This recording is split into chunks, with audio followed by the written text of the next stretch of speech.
এই রকম গরম গরম টক ঝোল আর তার সঙ্গে গরম ভাত একদম জমে যাবে। নমস্কার বন্ধুরা, কেমন আছেন সবাই? আশা করছি সবাই খুব ভালো আছেন, সুস্থ আছেন। মৌসুমীর রান্নাঘরে আপনাদেরকে আবারও একবার অনেক অনেক স্বাগত। আপনারা দেখতেই পাচ্ছেন আমি একটা বাড়ি দেখাচ্ছি, আর এই বাড়িটা আমার শ্বশুর বাড়ি। 20 বছর আগে বাবার বাড়ি ছেড়ে এই বাড়িতেই এসেছিলাম। 20 বছরের অনেক স্মৃতি জড়িয়ে আছে এই ঘরের মধ্যে। এখানে আমার শ্বশুর বাড়িটা তো দেখিয়ে দিলাম, চলুন এবার বাড়ির চারপাশটা একটু ঘুরিয়ে দেখিয়ে দিই।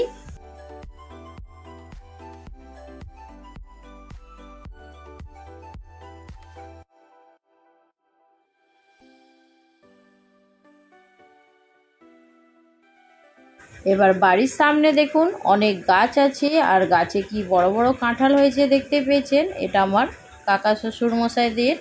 আরও সামনে অনেক কাঁঠাল গাছ আছে, অনেক কাঁঠালও হয়েছে গাছগুলোতে। এখানে দেখুন আরও একটা কাঁঠাল গাছ, এর পাশে আরও একটা আছে, একদম ওপর পর্যন্ত কাঁঠাল গাছে কাঁঠাল হয়ে আছে।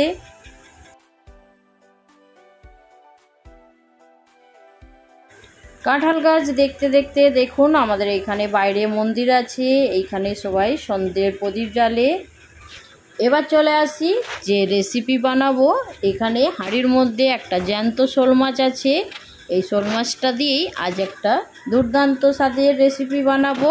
আর সবাই জানে শোল মাছের সবথেকে প্রিয় রেসিপি কাঁচা আম দিয়ে একদম টক ঝাল। এই মাছটাকে আমি ধরে হাতে তুলে নিয়ে দেখাচ্ছিলাম একটু ভিডিও করার জন্য, আর হাত থেকে হঠাৎ করে মাছটা স্লিপ খেয়ে পড়ে গেল।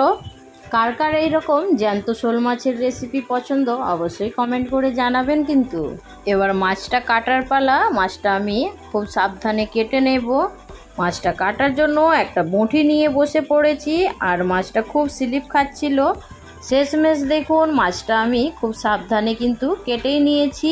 আর এইখানে মুন্ডুটা আগে কেটে বাদ দিয়ে যেমনভাবে সবাই মাছ কাটে সেইভাবেই কেটে নিলাম। মাছটা কেটে ধুয়ে পরিষ্কার করে নিয়ে একদম রেডি করে আসছি আপনাদের কাছে। এবার দেখুন মাছটা খুব সুন্দর করে একদম পরিষ্কার করে কেটে ধুয়ে পরিষ্কার করে নিয়েছি। দিয়ে দেব পরিমাণ মতো নুন হলুদ, দিয়ে খুব ভালো করে এবার এটা মেখে নেব। আমি এখানে নুন হলুদ বলেছিলাম, কিন্তু নুনটা আমি অনেকক্ষণ আগেই মাখিয়ে রেখেছিলাম। শুধু হলুদ দিয়ে খুব ভালো করে মেখে নিতে হবে এখন। এবার দেখুন খুব সুন্দর করে হলুদটা কিন্তু মাখিয়ে নিয়েছি। এবার গ্যাস অন করে কড়াটা গরম করে নেব আগে। আর এখানে কড়া আমি বসিয়ে দিয়েছি। এবার কড়ার মধ্যে দিয়ে দেব পরিমাণ মতো তেল। আগে মাছটা কিন্তু ভেজে নিতে হবে, আর বেশি তেল দেওয়ার কারণে আগে আমি মুড়োগুলো ভেজে নেব। তেল খুব সুন্দর গরম হয়ে গেছে, এবার মাছগুলো এক এক করে আমি দিয়ে ভেজে নিচ্ছি।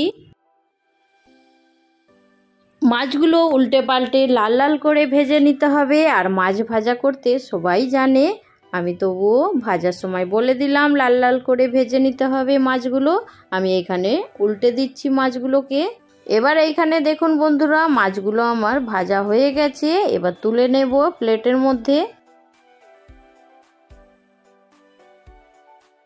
এবার যে বাকি মাছগুলো রয়ে গিয়েছিল সেগুলোকে লাল লাল করে ভেজে নিয়ে ফিরে আসছি আপনাদের কাছে। এই মাছগুলো ভাজা হয়ে গেছে, এবার নামিয়ে নেব। কড়ার মধ্যে যে তেলটা আছে তার মধ্যে আমি আরও একটু তেল দিয়ে দিলাম। এবার আলুগুলো একটু লাল লাল করে ভেজে নেব আগে। তেলের মধ্যে আমি 2টো শুকনো লঙ্কা আর খুব সামান্য একটু 5 ফোড়ন দিয়ে আলুটা দিয়ে দেব। আলুটা কিন্তু আমি একবারে বড় বড় সাইজ করে কেটে নিয়েছি, দেখতেই পাচ্ছেন। আলুটা আমি এইখানে 2টো আলু দিয়েছিলাম একদম বড় বড় সাইজের, সেই জন্য লম্বা লম্বা পিস রেখেছি। এবার দেখুন আলুগুলো তেলের মধ্যে দেওয়ার সঙ্গে সঙ্গে একটু হালকা নাড়াচাড়া করে নিতে হবে। আলুটা ভাজা ভাজা হয়ে গেছে, এবার আলুর মধ্যে দিয়ে দেব পরিমাণ মতো নুন। নুন দেওয়ার পরে আলুটা আরও একবার ভালো করে নাড়াচাড়া করে নিতে হবে।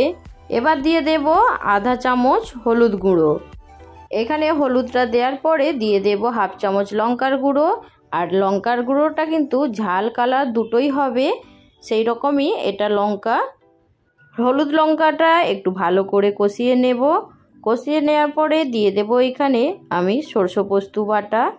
সরষে পোস্তটা আমাদের বাড়িতে একটু বেশি খাওয়া হয়, সেই জন্য একটু বেশি পরিমাণে পিষে রেখে দিই মিক্সিতে করে।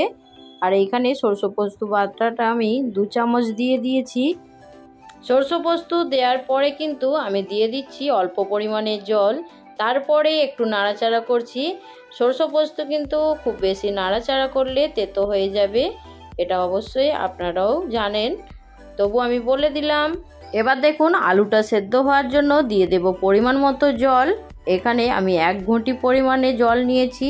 জলটা দেওয়ার পরে কিছুক্ষণ ঢাকা দিয়ে এখন রেখে দেব, আলুটা সেদ্ধ হয়ে যাবে। ঢাকনা খুলে দেখে নিয়েছি আলুটা কতটা পরিমাণ সেদ্ধ হয়েছে। আর আলুটা আমার খুব সুন্দরভাবে সেদ্ধ হয়ে গেছে। সেই জন্য এখানে এবার দিয়ে দেব আম। তো এই সময় তো আর খুব কাঁচা আম পাওয়া যায় না, তো যেই রকম পেয়েছি আমি সেই রকমই আমটা কিন্তু দিয়েছি। এই রকম আম ঝড়ে পড়ে গিয়েছিল, আর এই রেসিপিটা আমি ঝড়ের সময় বানিয়েছিলাম, তো গাছেরই আম ছিল। আমটা দেওয়ার পরে আরও কিছুক্ষণ ঢাকা দিয়ে রেখে দেব, আমটাও সেদ্ধ হয়ে যাবে। আর আমটা সেদ্ধ হয়ে গেলে তাহলে কিন্তু ঝোলের মধ্যে টক স্বাদটা এসে যাবে। আর এখানে দেখতে পেয়েছেন আমি খুব সামান্য পরিমাণে একটু চিনি দিয়েছি। আর এই চিনিটা দেওয়ার কারণে কিন্তু এই টক ঝালের রেসিপিটার স্বাদটা কিন্তু অনেকটাই বেড়ে যায়, তবে অল্প পরিমাণ চিনি দেবেন। এখানে দেখতে পেয়েছেন আমার আমটাও কিন্তু খুব সুন্দরভাবে সেদ্ধ হয়ে গেছে। আমি খুন্তির সাহায্যে একটু চেপে দিলাম, আর চেপে দেওয়ার কারণে কিন্তু ঝোলের মধ্যে টক স্বাদটা চলে আসবে। এবার দিয়ে দেব ভেজে রাখা মাছগুলো। মাছটা দেওয়ার পরে কিছুক্ষণ আমি ফুটিয়ে নেব। মাছগুলো এবার ঝোলের মধ্যে দিয়ে দিচ্ছি, দেখে নিন। মাছগুলো দেওয়ার পরে কিছুক্ষণ ফুটাতে হবে। কিছুক্ষণ পরে ফিরে চলে এলাম, আর এইখানে শোল মাছের কাঁচা আম আর আলু দিয়ে টক ঝোল একদম রেডি হয়ে গেছে। কার কার এইরকম টক ঝোল রেসিপি বেশি পছন্দ অবশ্যই কমেন্টের মাধ্যমে জানাবেন। কিন্তু তো আজকের রেসিপি আপনাদের কেমন লাগলো অবশ্যই কিন্তু কমেন্টের মাধ্যমে জানিয়ে দেবেন। ভালো লাগলে একটা লাইক দিতে ভুলবেন না কিন্তু। অবশ্য যারা আজ প্রথম আমার চ্যানেলে ভিজিট করছেন, আপনাদেরকে কোনো অংশ যদি ভালো লাগে আমার চ্যানেলটা সাবস্ক্রাইব করে আমার পাশে থাকবেন। এরকম নতুন নতুন রেসিপি নিয়ে খুব তাড়াতাড়ি আপনাদের সঙ্গে আরও একটা ভিডিওতে দেখা হবে। সবাই ভালো থাকবেন, সুস্থ থাকবেন, বাই।